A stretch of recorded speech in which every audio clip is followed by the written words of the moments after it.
বাংলার সবুজে ভরা এক শান্ত গ্রাম নবগ্রাম। এই গ্রামেরই একজন তরুণ কৃষক আরিফ। মাটির গন্ধে বড় হওয়া এই ছেলেটির স্বপ্ন ছিল একটু আলাদা। সে চায় গ্রামের কৃষিকে নিয়ে যেতে প্রযুক্তির নতুন এক উঁচু স্তরে। প্রতিদিন কাজের বিরতিতে আরিফ মোবাইল হাতে শেখে আধুনিক কৃষির কৌশল।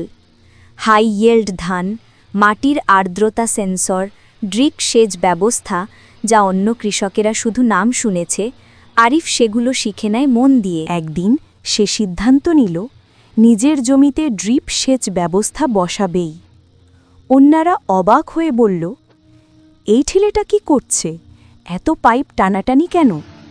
কিন্তু আরিফ জানত পরিবর্তন কখনো সহজ নয়। কিছুদিনের মধ্যেই দেখা গেল ফসল আগের চেয়ে অনেক সতেজ, অনেক সবুজ। প্রবীণ কৃষক মজিদ আলী অবাক হয়ে বললেন, ও বাবা, আগে মা জামনে পানি শেষ হইয়া যাইত, এখন দেখি গাছ গাছ করে উঠতেছে। আরিফের মুখে হাসি, এটা তার সাফল্যের প্রথম ধাপ। আরিফ শুধু কৃষক নয়, একজন পরিকল্পনাবিদও। ঝড় বৃষ্টি আসবে কিনা সেটা দেখে কাজ ঠিক করে নেয় স্মার্টফোনে আবহাওয়ার আপডেট দেখে। ঝড়ের আগে ফসল ঢেকে রাখা, অতিরিক্ত বৃষ্টির সম্ভাবনায় বীজতলা রক্ষা, সবই করে সময় মতো, জ্ঞান। এবার আরিফের হাতে এলো আরও বড় শক্তি, ড্রোন উড়িয়ে এসে দেখল কোন জমিতে পোকামাকড় ধরেছে, কোন অংশে সার কম লেগেছে। এটা যেন আকাশের চোখ দিয়ে কৃষিকাজ। ড্রোনে দেখা গেল জমির এক কোণে স্বল্প পরিমাণ ফসল আক্রান্ত। অন্যান্য কৃষক হলে পুরো মাঠে ওষুধ ছিটিয়ে দিত, কিন্তু আরিফ নয়। বিজ্ঞান শেখায় ঠিক জায়গায় ঠিক পরিমাণ ওষুধই যথেষ্ট। আরিফ শুধু আক্রান্ত অংশেই স্প্রে করল, ফলে খরচ কমল, ফসলও বাঁচল।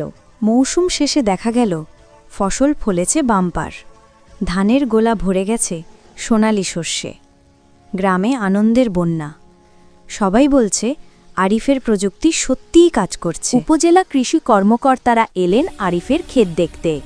দেখে তারাও অবাক, একজন তরুণ কৃষক গ্রামের চাষাবাদ বদলে ফেলেছে। এবং অবশেষে আরিফ পেল জেলা সেরা আধুনিক কৃষক পুরস্কার। মঞ্চে দাঁড়িয়ে সে বলল, পরিশ্রম আর প্রযুক্তি, এই দুই মিললে বাংলাদেশ বদলে যাবে।